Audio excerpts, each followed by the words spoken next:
Hi everyone, welcome to Grayscale's deeper dive into NEAR. We are fortunate enough today to be joined by co-founder Ilya Pulashukin. The purpose of these, we haven't done one of these for a while. I'm really excited to dive back in. The purpose of these is to help our investors learn and to make the protocols underlying our products more tangible for investors. So before I dive in, we're going to read through some disclaimers. Bear with me for a couple minutes here. This call is for informational purposes only and is not intended to be, nor should it be construed as or used as investment, tax, or legal advice. An investment recommendation, an IRA provider recommendation, or an offer to sell, or the solicitation of an offer to buy any digital asset or security. Clients of Grayscale may maintain positions in the digital assets described on this call. Any opinions expressed throughout this webinar are only our own and do not necessarily express the views or opinions of Grayscale or any of its affiliates. We are also using Slido, which is fun. We're going to have this for Q&A. As you guys want to submit questions, you can actually scan the barcode on the screen to participate and submit questions. We have links to the NEAR building blocks and other materials on the side panel. And we have quiz questions for the poll. So that should be fun as well. With that, I think before we kick it off, I want to hand it over to Hannah to run a little bit of a small poll, 2 questions to level set and see what everyone's understanding is.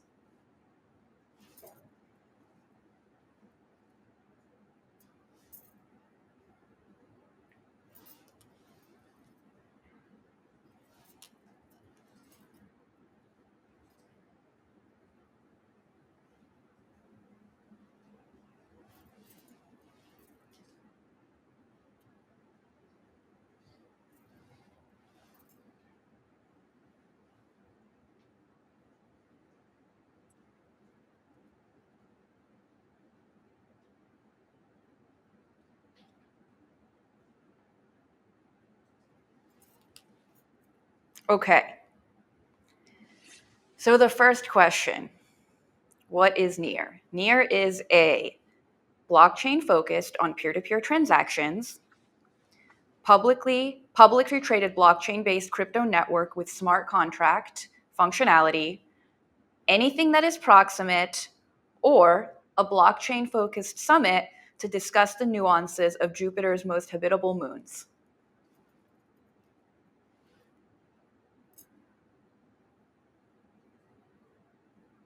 Next question. Okay, here's the answer. Wow, pretty even across the board. Pretty good.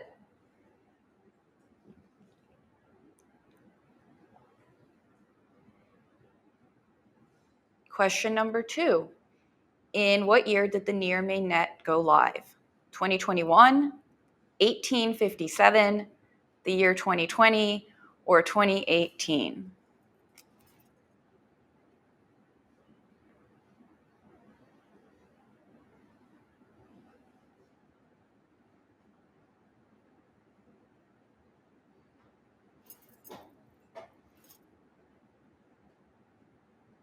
Not bad. Okay, so we can dive in to the content here. Let's turn it over to Ilya. Ilya, can you provide some background on yourself and how NEAR came to be created? For sure. Thanks for inviting me. So my background is actually in AI and machine learning. I worked for about 10 years before diving into the crypto world.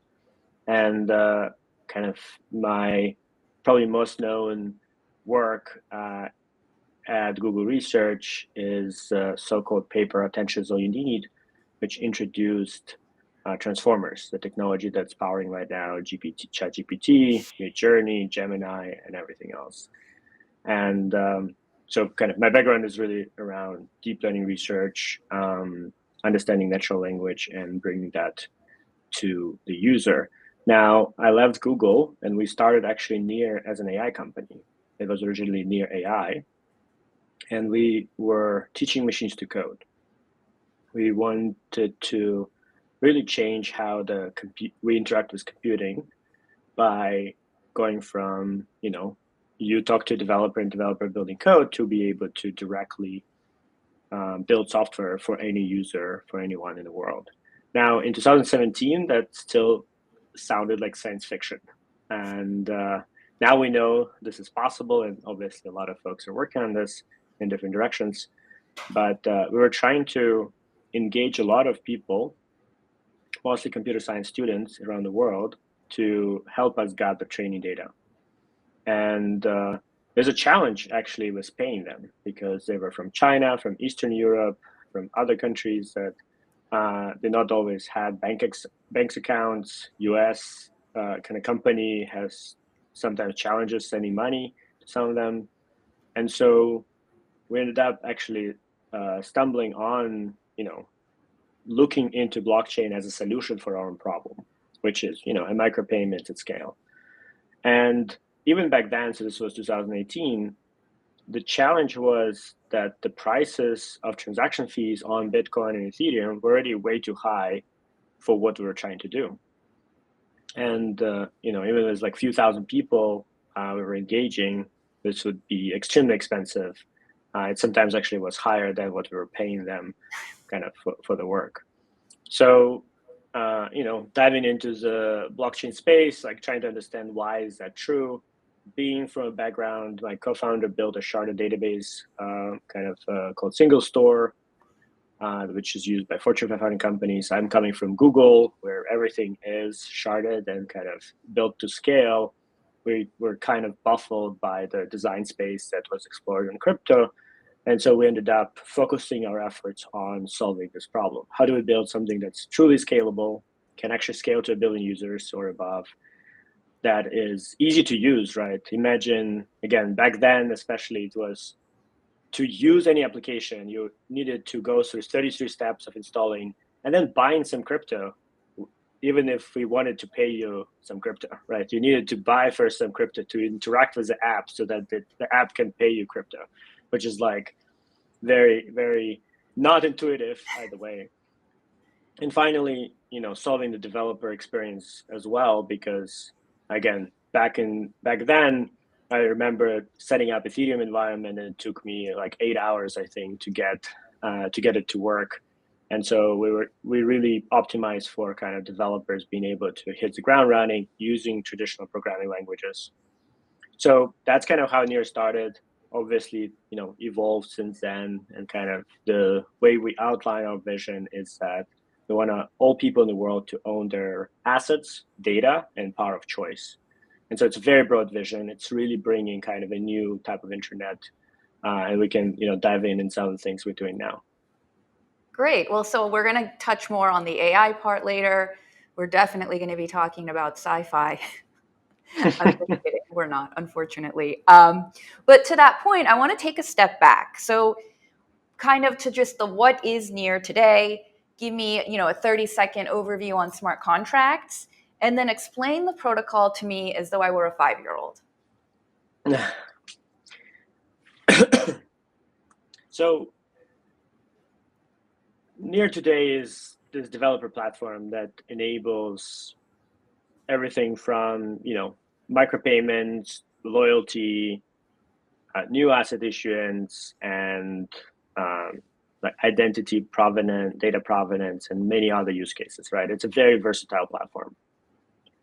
It's designed, as I kind of mentioned, right, to really change how people interact with various, assets, but also data, and how decisions are made around it. Now, at the core, indeed, there are smart contracts. Smart contracts are kind of programs that are defining some relationship between, people and assets. And so, the simplest example that everybody I'm sure familiar is escrow contract, right? Usually you have a notary, they set up an escrow contract, you deposit your money, and then on some condition, this money are released to the other party, or they return to you if that condition is not met. you can think of this as a smart contract if there was no notary and this was insured by the blockchain itself, by the kind of decentralized set of computers which are agreeing on the conditions are met or not. But you can imagine like any kind of condition, any kind of multi-party interaction can be developed this way. And so you can build very complex systems, right? Everything from obviously financial ones to, for example, ownership of data, payments for, for things like if I'm creating new content like we are right now, and then, people find it useful, they're able to kind of have the attribution of who created it. So let's come back to AI. So you were started as an AI company. AI is seemingly a priority going forward. You've been hiring engineers. There was an announcement recently. Can you talk about the AI efforts today, and if there are any additional, notable projects that you want to talk about?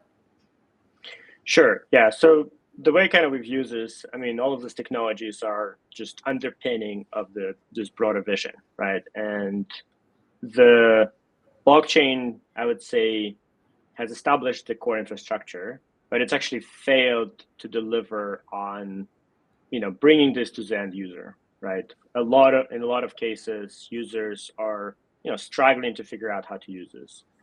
And I'll show later an example where, for example, already you with AI, with just natural language interface, you can actually just do the actions without needing to think through how they will be executed on blockchain. But even thinking broader, we have a transformation that's happening right now. And this transformation is because of generative AI that few companies will continue having more and more of kind of user attention because they're going to be using better models to, get users to spend more time on their platform, get more data from that, put that back into the model, and kind of have this flywheel. And everything else, right? All of the other platforms, and we see this now as Reddit and Stack Overflow, just becoming a data brokers, right? They're just selling the data kind of that users created to those platforms for training those models. And I think we need a different approach. This is where, blockchain kind of and the user ownership comes in. We need a user-owned AI as well, where AI is focused on the success of individual user and communities versus a few for-profit companies. Now, how do we make that? Well, we do need kind of Web3 and blockchain component. We do need to change and innovate on how AI has been built and trained, because it needs to be open source. It needs to be available to everyone. It needs to be kind of optimized for the success of individuals. And we need to continue kind of researching and advancing that. And that's what, Near is focused on, making kind of the home for user-owned AI to really kind of power that, using all of the infrastructure and kind of backend that Near already built, and, all of the, also allowing all of the users that are now kind of Near users, and Near is number one by kind of monthly and weekly active users, to really access this and really benefit from it. Yeah, so I want to come back to that point. And I think it's really exciting because user interface is a big problem. And I think it's sort of going to be a springboard for greater adoption. So that's very important. So speaking of, you mentioned individual users, communities. Who are the users today? And how does that change in the next 3, 5, 10 years from now? So I would say in crypto, broadly speaking, right, the users have been mostly speculators, right? They came in to kind of speculate on the future of this technology. Now, Near took a different approach. And last year, we invested a lot on bringing real applications to use Near as their kind of platform. So to give you one example, we have an application which is pre-installed on some of the Android phones, and it's on the home screen, on the lock screen, and the application itself is a platform for e-commerce, for news, for all kinds of kind of experiences for the end user. And they were using Stripe kind of for the payments, for e-commerce payments. They also allow to pay in the stores, in physical stores in Singapore, for example. They switched to Near, and they went from pretty much 30-cent, transaction fees to a fraction of a cent transaction fee. So their users may not even know they're using Near blockchain. They have all of them have Near accounts, but they are benefiting from using this technology that global kind of provides a fast settlement. And so we have a few applications like this, and we call it kind of this concept of chain abstraction, right? Where users don't even know they're using the blockchain, they're really benefiting from it, and they are also kind of through this starting to actually benefit from other values. So this application now is transitioning to also keep all the private user data on the device and do machine learning on the device instead of sending it to the server, right? So like as this transition happened, they kind of accept more and more of the Web3 values and kind of user benefits from that naturally.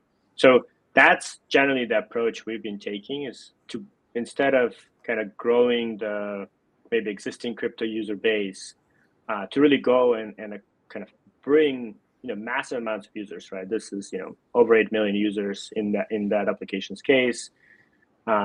We have Sweatcoin, which is over 160 million installs for their main app. We have Hot now with over 8 million users. Like bringing those massive user bases to crypto and abstracting the complexity of the blockchain, making it extremely easy for them to onboard and use. And then through that, starting to benefit from them, and then educate them and give them other kind of value and economic opportunities that blockchain provides. So if anybody out there who has an Android, and then are they potentially already interacting with applications that are driven by Near? So right now they launched in Southeast Asia. I think they launched in France, Poland, and Spain. So they're kind of launching by region, Okay. and they're working on Oppo phones and Xiaomi phones. So there is like some subset of people indeed already using this. Similarly with Sweatcoin, there's a lot of people actually who have Sweatcoin application installed and may be already leveraging Near. Okay, well, this is a very good segue because one of my favorite, I'm very visual. I like to see things and how they work. And so I would love to hand the screen over to you to kind of just show us some sort of demo or something that can help, again, those who are more visual learners like me understand better. All right, I'll show you. I'll actually share the whole screen just so you see the experience. So hopefully it works well. So this is a Mint-based wallet, and this is kind of just to show you the onboarding experience, right? So this is, for example, you can create a new account, or I already have an account, so I'll connect it, the wallet. So you connect it, and you have I hope you see the pop-up, which is Touch ID to sign in. So it uses actually the operating system cryptography that's already embedded in every modern device, and it allows to sign in to your account. And this works across my laptop, my phone, kind of older, let's say, Apple devices, similarly on Android. And you're able to kind of get into your account. Similarly, if you create a new account, you would have done the same thing. This So is this is probably a Near wallet. This is just a Near wallet that anyone can create. Exactly, yeah. So Okay. if anyone goes to wallet.mintbase.xyz, you can just create this wallet. It's free. You don't need to, figure out seed phrases. You don't need to like C0x anything, right? Like you can actually, name your account with something that No seed you phrases. want to try. Yeah, so you can save a seed phrase, right? So there is a pop-up here, but you don't need to do it initially, right? It actually uses cryptography on your device, and it uses, and in my case, Apple has actually a kind of encrypted backups for all the cryptography that's stored on devices, and so it actually leverages all the existing cryptographic infrastructure that Apple and Google already have.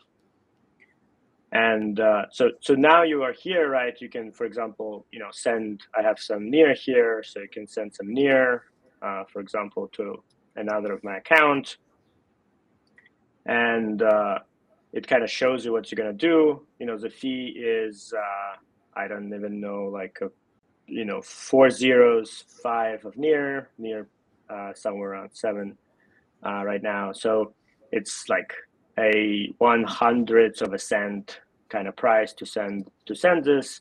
And it doesn't, and again, you sign with your, in my case, fingerprint here or Face ID on the phone. And it's pretty much, it doesn't matter if you're going to send $1 million, $10 million, etc. The price will be a fraction of a cent. So we just send something. You can also go, they have this AI tab where you can actually, in natural language, describe what do you want to do, right? So you can, for example, mint an NFT, you can find something, or, you can swap, for example, one near to a Black Dragon token, right? So we have this Black Dragon token. And again, not investment advice, not just for showcasing how this works. So this actually is interpreting your action, right, with kind of, and it's also like double checking that this is the correct token, and it's generating the transaction for you, right? Actually, let me, as usual, demo. So This is really, so as somebody who has been on uses all the chains, has lost money on chain, not using wallets properly, and has written down seed phrases only to have them washed in the pocket of some pair of jeans. I think this changes the game, because this looks really exactly, yeah. different and really easy. And so, for example, it generates you a transaction, right? So like it says, hey, swap one near to Black Dragon token, it generates the transaction itself. You can actually see what exactly the actions it takes. And then you can, approve from here. Again, when I touch here, if you see the pop-up, this is actually uses the cryptographic chip on the device that, again, all modern devices have to sign the transaction and then send it out to the blockchain. So this is just to give you like an example of experience, right, that is possible on Near. And let me just show you another experience and kind of some of the applications. So this is actually, if you're familiar with Telegram, it has almost 1 billion users now, one of the instant messengers similar to WhatsApp. And so inside it, there's actually so-called kind of apps. And so we have one of the apps called Hot that at this point has over 8 million users. They have, I think, 2 million daily actives now.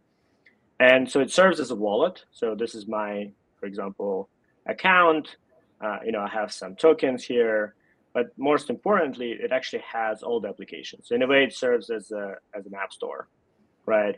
And so the benefit here, you can just directly from here open any application, and you're already logged in with your account, and you can actually start, interacting with this app.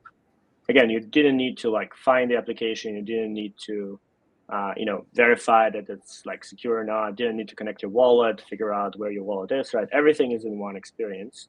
And you can, from here directly approve, some transactions as you're interacting with it. So these are all the experiences, right, that, powering the fact, like kind of powered by the fact that Near is truly scalable. They also cover all the transaction fees in this case through kind of their internal currency. And they recently launched integration with even other chains. So you're able to actually have all the same experience kind of through Near to all the chains. And so that's kind of what we're building, right? Is like extremely easy experience and provide that to developers and to platforms than to, onboard their users or onboard new users to really use not just Near, but all other blockchains. And you're abstracting away the frictions and the headaches associated with engaging on the blockchain for a lot of people today. So Exactly. that's great. Thank you. Let's talk about the token, the Near token. Let's describe it. How is it used? How do we think about it as an asset? Yeah, so the kind of, as any blockchain, right, there is a currency that needs to be inherent to the platform itself to actually, make all of the functionality flow, right? Think of it as a gas, similar how Ethereum is functioned. And so there are multiple functions that it plays, right? Obviously, there is a security function, which is for network to be secure, there needs to be something at stake. So we are a proof of stake network. The validators, the nodes that are operating the network are staking near, pretty much ensuring that if they do something wrong, they're going to lose the stake and pretty much going to be punished economically. It also prevents, Sybil attack, where somebody spins up lots of nodes and pretends to be different parties. Then it's used for gas fees, right? So we just saw, right? I was sending a transaction. There's a small amount of near that's attached to the transaction. Finally, and this is different from most other blockchains, we are requiring to lock near to take space on the blockchain. And this is because if you're sending money, if you're sending tokens, if you maybe interacting with some gaming smart contract, that's a kind of, you need to pay for that transaction itself, but there's no kind of long-term effect on the network. But if you're storing some data on the network, right, for example, your account itself or balances of everyone, that's actually required for all the validators to continue maintaining that data. And so one of the challenges that most of the blockchains have is actually a state explosion, so-called, because their state continues growing because they're not pricing it correctly. So near is actually locked by users and applications to cover the storage and cover the kind of cost that validators are taking. So it's a kind of a economy around resource usage on the blockchain as well as security. And obviously near is used as kind of native currency, so it's used a lot on some of the DeFi protocols to in the transactions, etc. Okay, so let's talk about Near has an uncapped supply like Ethereum. Can you talk a little bit about is there a supply reduction mechanism? Can you talk about tokenomics at all? Yeah, so the kind of at the core, there's two mechanisms, right? One is the mechanism of rewarding validators for the work they're doing, right? They're providing network with obviously security as well as with executing transactions, as storing data, as kind of keeping the data availability. On the other side, the users and applications are consuming these resources, and so they're paying it. And so the transaction fees are all 70% of them are burned, 30% go to the application that they were spent on as kind of a developer subsidy for some of the applications that don't have other inherent business models. So with 70% kind of burned, this means as transaction numbers are increasing, more and more kind of near is getting burned, while the amount that is being distributed for the operations is kind of fixed. Now, I think one of the questions I get frequently is, should be like transaction fees higher, right? And the way I describe it is like, imagine if Netflix was charging everyone $10,000, right? Because they only can service maybe 10,000 users, right? So they need to charge $10,000 everyone to actually make the economy works. But that's not what Netflix does, because they can continue scaling. They can add more capacity to their system to actually have everyone to be able to watch movies. And so that's kind of the conceptual difference with Near. Near does not have a limit on the block size, does not have a limit on the state size. It's designed to continue growing how much capacity it has as more demand arises. And so with that, like, the goal is to maintain low transaction fees so we can attract a lot more demand to the network and actually convert them from using Stripe or more traditional kind of financial instruments. And ideally Stripe just uses us as well on the back end, and provide this infrastructure that is truly scalable and can have billions of transactions. And at some level, there is the amount of transaction fees burned will kind of cover the subsidy that being paid out to the validators. And to that point, a lot of people are using Near. According to Artemis, Near has the highest number of daily active users for any chain in the smart contract platform sector. And it sounds like this might have to do with two of the applications, Kai Ching and Hot Protocol. Do you want to talk about those a little bit? and the success and adoption that you're seeing there? Yeah, so I mean, I showed the hot actually, right? So this is embedded into Telegram application, Oh, that and was hot. it's Okay, yeah, so that that was was hot, hot. yeah. Okay, got it. Yeah, and Kaiching is the one I described as one pre-installed on the phones in the operating system. So those are like probably biggest drivers. We have more applications, right? We have Sweatcoin also, and PlayEmber, which is gaming. We have a few other wallets that have been very successful at growing their user bases, as well as DeFi and NFT and all the other applications. But yeah, Kaiching and Hot are kind of have a explosive growth of their user bases. So what's developing, and we're talking about growth, what's driving developers to come to build in the near ecosystem? So there's a combination of things, right? The fundamental architecture that that's long-term proof, right? It's important to note, right? In comparison, there's a lot of blockchains that kind of claim scalability, but most of them still, I call it, run on a single machine. This machine may be very powerful, right? But it's still just one, like it's limited by how much one computer can receive data, process transactions, and store state. Then we see kind of the other approach, which is in a way fracturing the ecosystem, right, by spinning up a lot of layer twos. And that approach, it does work, and we are actually collaborating on providing them data availability, other services, chain abstraction. As I said, Hot is actually connecting to Base, so we're kind of providing a lot of services for those. But they also are limited. Any of those layer twos, and Base is a really good example, is limited by how much single computer can do. Near has this property that we can continue expanding capacity. So if you build on Near, you have this long-term kind of proof that it will not kind of run out of capacity when you become successful. And I think for bigger applications, for applications who are targeting tens of millions of users, pretty much this is the only option. The second part has been just user experience, right?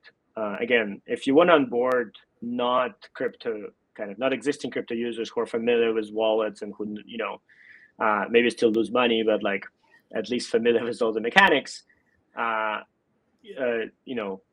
if you want to get people who are actually like new to crypto, who are just starting their journey, who are like don't know yet all of the ins and outs of what seed phrases are and like how to manage accounts, etc. Near is really good place because it offers such a kind of wide tool of like simplifying this onboarding and usage experience. And finally, now actually with AI, Near has kind of some of the really powerful fundamentals, right? Everything from the kind of virtual machine being asynchronous, allowing to call out into other, for example, inference networks, to having some of the pieces around kind of coordinating actors. We see a lot of kind of also builders obviously interested working together on evolving this user-owned AI vision. And so I think we're going to see another wave of also kind of interacting of all of these applications together, being able to put what they build in front of Hot and Kaiching and Sweatcoin users to really grow their own usage in way faster versus if they were trying to do it elsewhere or on their own. So that actually dovetails nicely with our last poll question, which I'm going to pull up as I learn to use Slido myself.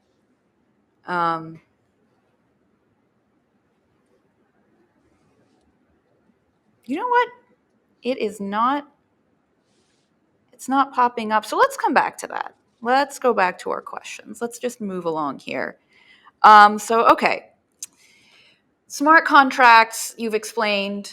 How do we think about how Near works in the context of other smart contract platforms? And do you have any good, I love analogies. Do you have any good analogies for comparing and contrasting different kinds of smart contracts? You mean smart contract platforms, right? Yes. Yeah. So I mean, the analogy I was kind of describing, but maybe to like I make an analogy with previous generation computing platforms, right? We have a mainframe approach, which some chains take, like Solana, right? Which is like single machine, very powerful, 4 SSDs, lots of cores, massive bandwidth. It's pretty expensive to run for any individual validator, although they've been very successful on onboarding a group of those. And but it is limited by how much you can put on one machine. The benefit is you have everything kind of in one place, so it's pretty easy to compose some of the things. You have a kind of alternative approach, which is something like Cosmos, where everybody kind of launches their own, right? Like you launch your own server, and you need to like tell people to find you and like try to use it. I launch my own, and we all like trying to connect. There is some connectivity, but it's all kind of very like in different places. And I would say like Ethereum approach is kind of a little bit closer to that now, where you have lots of layer twos. There are going to be tens of thousands of layer twos, and now you need to like navigate all that and figure out what to do. What Near does is kind of and like it's Amazon Web Services, right? You come in, you launch your application, and then you don't need to think about, like, Amazon thinks for you on building a new data center when there's not enough capacity, figuring out how to optimize the cost so it's like the price keeps going down. Like all of that is kind of handled for you. You don't need to think about it, but it does allow you to scale, right? You can click, auto scale, and it works. So that's kind of what, fundamentally Near is going after, is that ease of kind of operation when it comes to clouds, but in a trusted, verifiable way, and also for the users to be able to interact, right, without needing to think kind of, is this this place, what's the security, was it like hacked recently and I don't even know about this, right? Like that's all the problems when you kind of come into like a very split ecosystems. And it dovetails with just the broader mission of making it easy. Exactly. Making it easy and making it available, make this kind of new internet where people do want to like have control over all of their assets and data. So we're getting tight on time. I'm going to jump around a little bit because I do want to take a few audience questions. What does the future hold for Near protocol and the Near ecosystem? What are the biggest challenges in the intermediate term and the longer term? And what's your vision for the long term? Yeah, I'll start with the long-term vision. So I kind of mentioned here and there, but we are building a new internet. That's really what it is. The current internet is, in a way, like on the demise in some way, right? It is massively Sybiled, meaning like there's a lot more wrong actors that are trying to attack good actors. And so to give you an example, the emails right now are filtering every other email server that's not in the whitelist. Right, the most decentralized protocol we know actually ended up being fully centralized around the whitelist of servers, because there's just so much like spam and attacks happening. We obviously have all the misinformation and kind of manipulative content that's coming up, and we also have extremely, I would say, dangerous situation where the code, even the highest code quality, there's always bugs, right? Human written code has bugs in it. And all of that will actually, with AI, be found and exploited. So we need a new paradigm. We need a paradigm, and yeah, like the current internet is like very single, like few companies, monolithic experiences. You don't have a choice. You don't have a way to kind of move your data. Like you kind of get all this, and they choose what you see. So we need a new paradigm that is provable, trustless, that kind of the code is generated in a verifiable way, that is user owned and kind of focused on user success and well-being. That's a vision, right? And there's a lot of things that needs to come together to make that vision reality, right? Blockchain is just part of it. It's a component of that vision. It's an important component.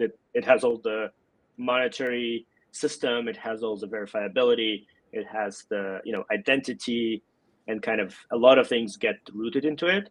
But we also need a more general peer-to-peer communication kind of trusted communication system, which we have a project in the ecosystem working on. We need what we're working on as a developer, which is writing verifiable code and actually allowing you to both build more applications, because this is one of the lack in general in the ecosystem, in Web3 ecosystem, as well as help us to build kind of a stack of all the other tooling like infrastructure, networking, operating system in a verifiable way to avoid having this kind of security vulnerabilities. So all of that, there's a lot of challenges. There's a lot of work to do. Everything from AI research on how to have verifiable code produced by these AI models to how to build a more kind of this trusted peer-to-peer network that you can rely on, that has guarantees that we actually want and doesn't have the civil resistance problems, civil attack problems. So that is. And oh, go ahead. No, and just say one of the biggest problems in general for Web3 is just the lack of apps, right? Near has few of these applications, but like I want 100x that, and the challenge is like we don't have enough investment and developers to actually build that, right? The whole crypto ecosystem has like 7,000 full-time developers, which is less than what Google has for one product. And so that's why actually we are investing in AI developer from our Near AI effort, is because to actually train AI to build software so we can actually bootstrap the application ecosystem as well, by engaging community and really having like a lot more applications built, augmented with AI tool set. So that is a goal that is both lofty and inspiring, building a new internet that is safer, decentralized, and egalitarian. Yes, very, and that's what gets me up in the Yeah, well, that's exciting. morning. That's great. Okay, so we have just a couple minutes here. I'm gonna do a few audience questions here. Let's check out the Q&A.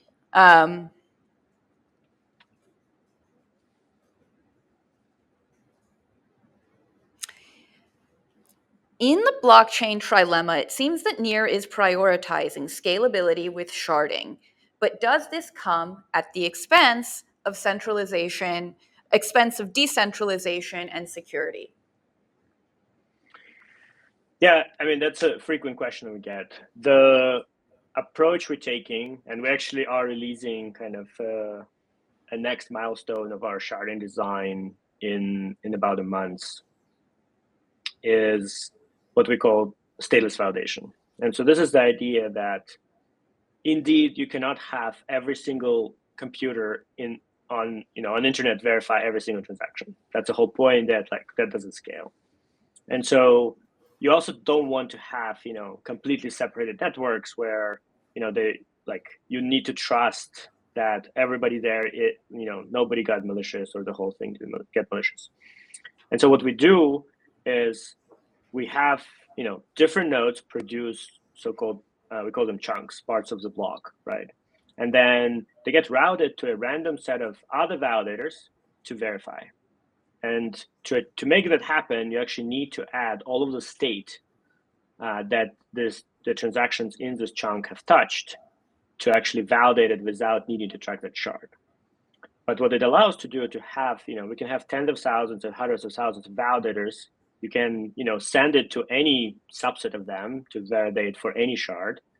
You can randomly rotate them every block, so you cannot predict which validator will validate which shard at any time. So you cannot collude with them. You cannot. So you will need to attack the whole network if you want to actually attack it. So it's very much kind of approaching similar qualities as as non-sharded blockchains, by using some of the novel methods. And this is something that's been discussed in the Ethereum research community for a long time.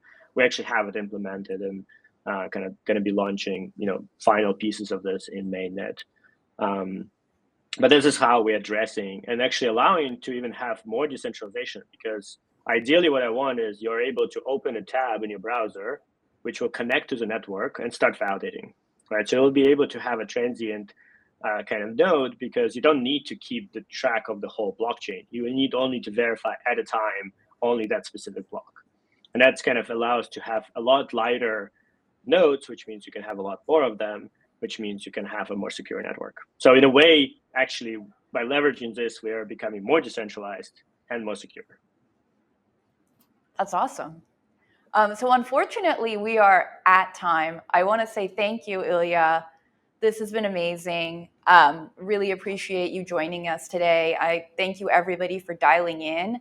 I know there were some questions we didn't get to, so if anybody does have additional questions, they can write into us, info at grayscale.com.